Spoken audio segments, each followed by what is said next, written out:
Bonjour les plumettes, aujourd'hui comme anecdote je vais vous raconter une histoire d'opale rose et d'iguane.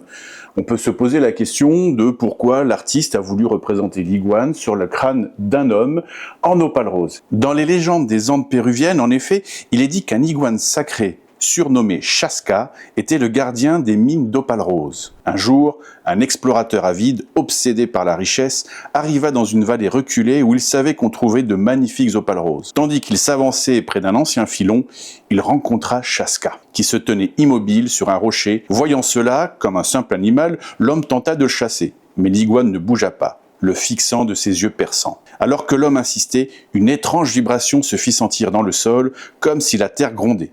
Terrifié, il recula, et Chasca s'éloigna lentement. Lorsqu'il tenta de revenir, il trouva l'entrée de la mine totalement obstruée, recouverte de pierres et d'arbres tombés.